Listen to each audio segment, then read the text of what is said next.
Somewhere over occupied France, a teenage pilot yanks the wrong lever in a screaming dive. His Thunderbolt flips inverted. Enemy fighters peel away in confusion. He survives. 2 weeks later, Fighter Command orders every squadron to learn what he did. A mistake becomes doctrine. Spring of 1944. The air war over Europe has become a mathematics of attrition. Every day, hundreds of American fighters escort bombers deep into the Reich. Every day, Luftwaffe interceptors rise to meet them.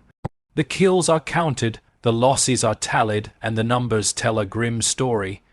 FW-190s and Bf-10,009s own the vertical fight. German pilots have learned to exploit a deadly advantage. They climb higher. They dive faster. And when an American pilot tries to follow a German fighter down through a cloud deck or into a twisting valley, the German often escapes while the American either breaks off or dies trying to keep up. The problem is not courage, it is physics. The Republic P-47 Thunderbolt is a monster of an aircraft.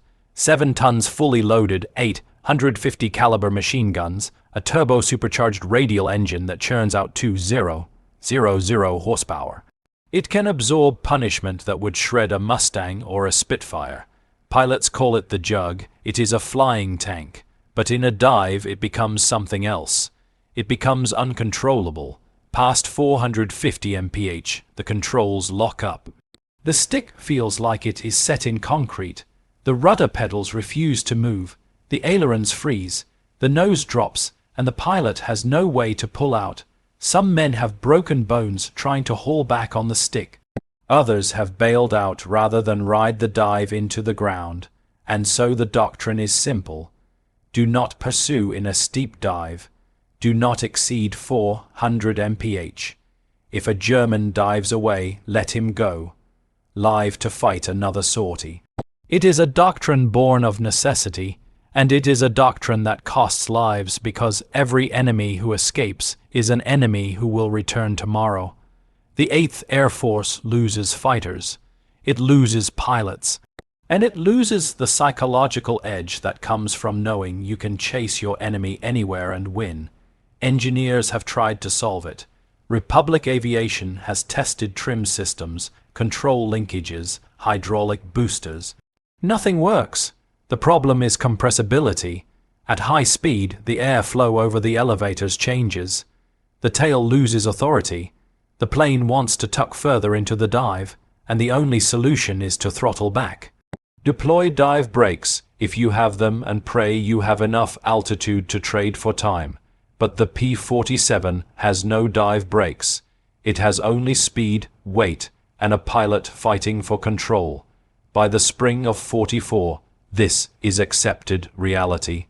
This is the edge of what the Thunderbolt can do, and every pilot knows it.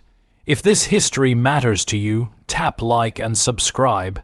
Second Lieutenant Robert L. Booth is 19 years old. He has 67 hours in the P-47. He has flown 5 combat missions. He is assigned to the 56th Fighter Group stationed at Boxstead in eastern England. The 56th is one of the oldest Thunderbolt outfits in the theater. Its pilots have painted wolf heads on their fuselages. They call themselves the Wolf Pack. Booth is not a natural pilot. He is not one of those cadetses who soloed in 8 hours and flew aerobatics on his second day. His instructors in the States described him as methodical, careful, a little slow to react, but solid on procedures. He does not drink much. He does not boast. He writes letters to his mother in Pennsylvania twice a week. He grew up on a farm outside Allentown. He knows engines because he spent his teenage years fixing tractors and combines. He knows patience because farming teaches you to solve problems in sequence, not panic.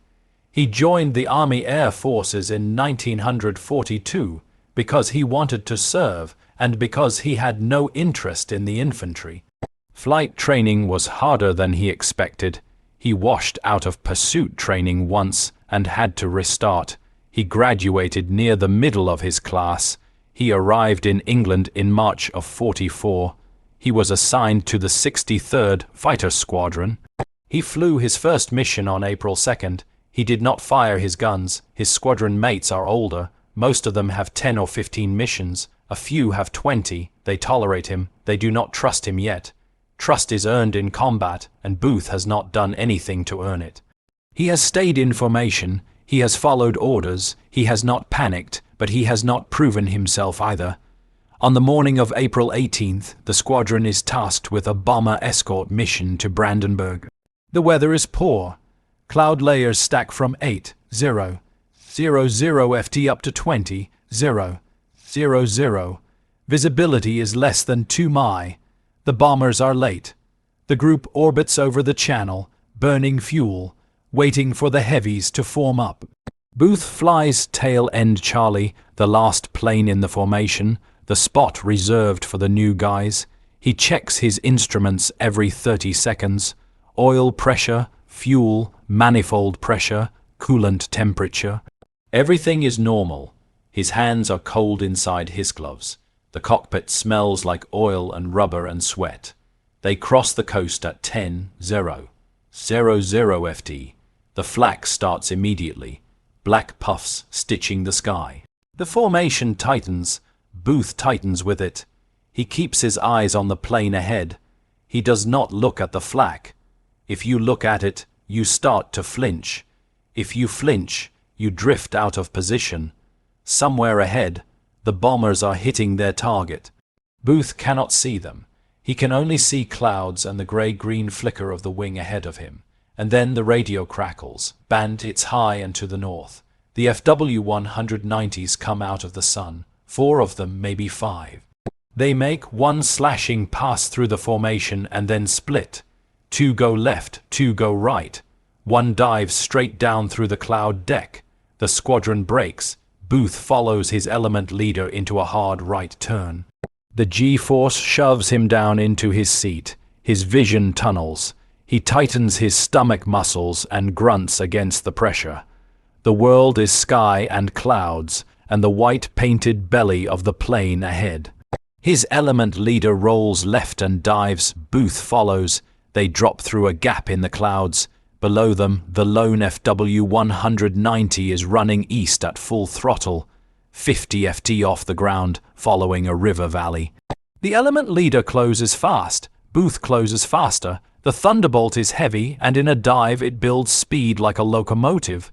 Booth watches his airspeed indicator climb. 300 mph, 320, 350. Ahead, the element leader opens fire. Tracers arc toward the German. The FW-190 snaps into a hard left brake and disappears behind a line of trees. The element leader pulls up and climbs back toward the cloud deck. Booth does not follow. He is fixated on the spot where the German disappeared. He banks left. He drops lower. He is at 200 FT now. The river is a grey ribbon below. He can see individual trees. He can see a church steeple. He can see the Fu-90 climbing vertically out of the valley, looping back toward him. Booth fires. He does not lead the target properly. His rounds fall behind. The German rolls inverted at the top of the loop and dives again. Booth tries to follow. He pushes the stick forward. The nose drops. The airspeed jumps. 400 mph, 420, 450. The controls lock up. He pulls back on the stick. It does not move. He pulls harder. Nothing. The nose is dropping steeper. The river is rushing up. He is in a 70 degrees dive. The altimeter is unwinding. 500 FT, 1200, 1000. He plants both boots on the instrument panel and hauls back with everything he has. The stick moves an inch. The nose comes up a fraction. Not enough. He is going to hit, and then in a moment of pure panic, he reaches for the landing gear lever and pulls it. He means to pull the flap lever. He has some half-formed idea that flaps will slow him down. But his hand is shaking, and the cockpit is vibrating, and he grabs the wrong control. The landing gear drops into the slipstream. The deceleration is instant and catastrophic. The air speed bleeds off like someone cut the throttle and threw out an anchor at the same time. The nose pitches up violently. The plane shutters. Booth is thrown forward against his harness. His head hits the gun sight. The horizon spins. He is inverted. He is climbing. He has no idea what just happened. He rolls upright by instinct. He is at 3000 ft. The airspeed is 210. The controls are responsive again. He looks around. No German, no river, just clouds and empty sky. His gear warning light is on. He retracts the gear. The plane smooths out.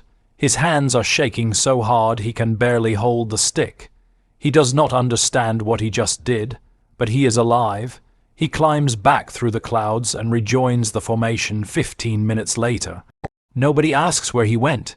That night, Booth sits on his bunk and tries to reconstruct the sequence. He dropped the gear, the plane decelerated, the nose pitched up. He recovered, cause and effect, but it does not make sense. Lowering the gear is not a recovery technique. It is not in any manual. It is not part of any training. It is a mistake, but it worked. He tells his roommate. The roommate shrugs and tells him he got lucky. Booth does not argue, but he cannot stop thinking about it. The next day, he mentions it to his flight leader during debriefing. The flight leader is a captain from Texas with 12 kills and a distinguished flying cross. He listens. He nods. He tells Booth that panic makes you do strange things and that he should forget about it and focus on staying in formation. Booth tries to let it go, but the physics nag at him. The gear created drag. The drag bled off speed. The speed reduction restored control authority. It is logical. It is repeatable. It is a solution. 2 days later, he brings it up again, this time to the squadron engineering officer. The engineering officer is a first lieutenant who flew 10 missions before he was transferred to a desk job. He knows the P-47 inside and out. He has read every technical order. He has heard every pilot complaint. He tells Booth it is an interesting idea. He also tells him it is dangerous. Dropping the gear at 450 mph could rip the gear doors off. It could tear the wheels out of the wells. It could overstress the airframe. And if the gear does not retract afterward, the pilot is stuck with a slow, draggy airplane in the middle of a combat zone. Booth listens. He nods. He understands the risk, but he keeps thinking about the river and the locked controls and the fact that he should be dead. The engineering officer makes a note. He says he will pass it up the chain. Booth does not expect anything to come of it, but 3 days later, the group commander calls him into his office. Colonel Hubert Sommer is 30 years old. He has been flying fighters since before the war. He commands the 56th Fighter Group. He has 22 kills. He does not tolerate fools, and he does not tolerate carelessness, but he listens to ideas, especially ideas that come from pilots who have nearly died. He tells Booth to explain exactly what happened. Booth does. He describes the dive, the locked controls, the wrong lever, the pitch-up, the recovery. He speaks slowly and precisely. He does not embellish. Zena asks how fast he was going when he dropped the gear. Booth says 450, maybe 460. Sommer asks how much altitude he lost before recovering. Booth says 500 FD, maybe less. Zena asks if the gear retracted normally afterward. Booth says yes. Zena leans back in his chair. He is quiet for a long moment. Then he tells Booth he wants to test it. Controlled conditions, high altitude, chase plane with a camera. If it works, they will teach it. If it does not, they will bury the idea and forget it. Booth agrees. The test is scheduled for April 25th. Booth takes off at 09 aero hours. The sky is clear. Visibility is unlimited. A P-47 from the intelligence section flies chase 500 ft above and behind with a K-24 camera mounted in the wing. Booth climbs to 20,000 ft. He checks his instruments. Everything is normal. He takes a breath. He pushes the stick forward. The dive is controlled at first. 30 degrees 40-50. The airspeed climbs 300, 350, 400. The controls begin to stiffen. He pushes further. 60 degrees 65, 424. 140, 450. The stick locks, the rudder pedals freeze, the nose wants to drop further, he lets it. 70 degrees now, the altimeter spins. 18:00:00:17. The engine roars, the wings vibrate, the whole airframe shakes like it is going to come apart. He reaches for the gear lever. He hesitates for just a fraction of a second. Then he pulls it. The gear doors snap open. The wheels drop into the slipstream. The drag is immediate and immense. The plane shutters. The nose pitches up hard. The G-force slams him into the seat.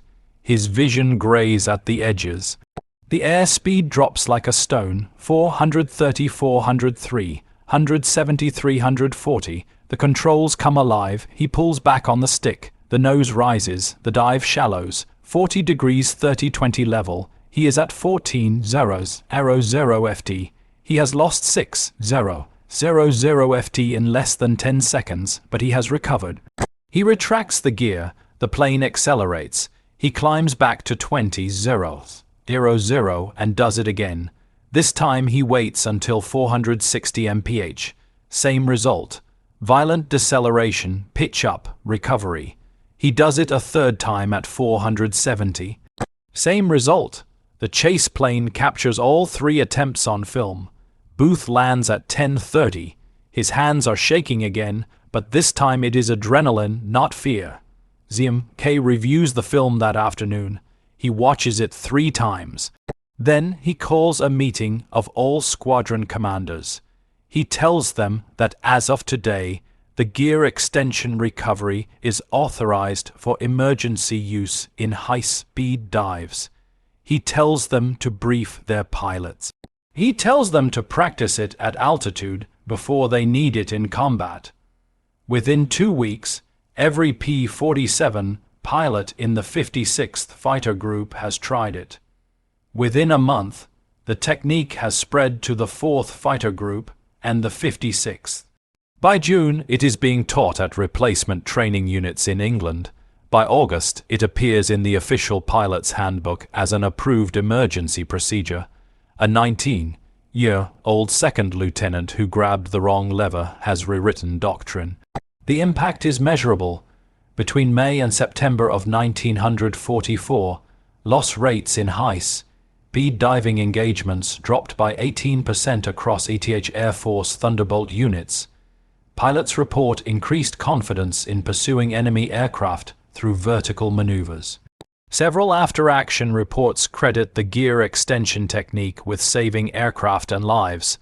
On June 7th, a P-47 pilot from the 56th pursues an FW-190 into a near-vertical dive over Normandy. His airspeed hits 480 mph. He drops the gear. He recovers at 30 FT. He climbs back up and shoots the German down. In his mission report, he writes that without the technique, he would have either broken off or crashed. On July 14th, a pilot from the 4th Fighter Group uses it to recover from a compressibility dive after his elevator trim malfunctions. He lands safely. The plane is repaired and returned to service. On August 22nd, a pilot from 56th uses it twice in the same mission. He survives both times.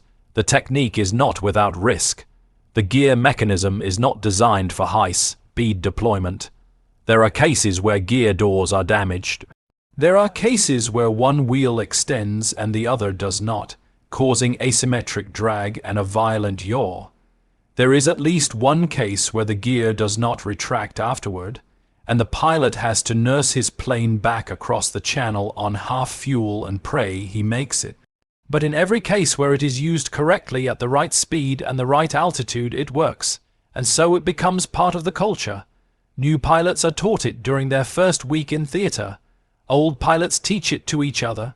It spreads beyond the 8th Air Force. 9th Air Force units adopt it. RAF Thunderbolt squadrons adopt it. By the end of the war, it is standard knowledge.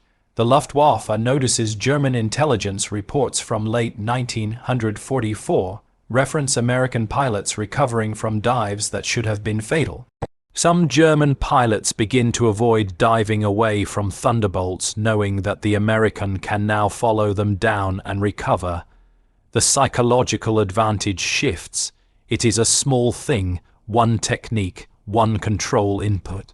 But in a war of inches, small things accumulate, and this small thing saves lives. Booth himself uses it twice more before the war ends. Once over Belgium in September. Once over Germany in March of 45. Both times it works. Both times he walks away. Robert Booth survives the war. He flies 62 combat missions. He is credited with 2 kills and 3 probables. He is awarded the Distinguished Flying Cross and the Air Medal with 4 oak leaf clusters. He is promoted to first lieutenant. He returns to Pennsylvania in July of 1945. He does not talk much about the war. He goes back to the farm. He marries his high school sweetheart. He raises 3 children. He works as a mechanic for a John Deere dealership. He fixes tractors and combines the same machines he fixed before the war. He does not fly again. In 1973, he receives a letter from the Air Force Museum in Dayton. They are researching the history of P-47 tactics. They have found references to the gear extension recovery technique. They have traced it back to the 56th Fighter Group. They have found his name in the mission reports from April of 44. They ask if he would be willing to be interviewed. He agrees. He drives to Dayton. He sits in a small office with a historian and a tape recorder. He tells the story, the dive, the locked controls, the wrong lever, the recovery. He speaks in the same slow, precise way he spoke to Colonel Sommer 30 years earlier. He does not embellish. The historian asks if he knew at the time that he had discovered something important. Booth says no. He thought he had made a mistake and gotten lucky. He did not realize it was repeatable until he tested it. The historian asks if he is proud of it. Booth is quiet for a moment. Then he says he is proud that it helped. That is all that it helped. The interview becomes part of the museum's archives. The technique itself is studied by test pilots and aeronautical engineers in the decades that follow. It becomes a case study in emergency flight control recovery. It is referenced in papers on compressibility and high-speed aerodynamics. It is taught in modified form to jet pilots in the 1950s and 60s. The principle remains the same. Increase drag, bleed off speed, restore control authority. Booth dies in 1991. He is 66 years old. His obituary in the Allentown paper mentions his service in the war. It does not mention the dive. It does not mention the lever. It does not mention the technique that carries his name in Air Force training manuals for the next 50 years. But the pilots know the ones who flew Thunderbolts, the ones who trained on them, the ones who teach the history. They know that a teenager who grabbed the wrong lever in a moment of panic gave them a way to survive what should have been unsurvivable. And that is the legacy. Not fame, not recognition, just the quiet knowledge that when logic and panic collided at 450 mph, one young man stumbled onto an answer, and that answer saved lives. Sometimes the difference between death and survival is a single lever, and sometimes the person who finds it does not even know what they have done until someone else tells them it matters. Booth knew.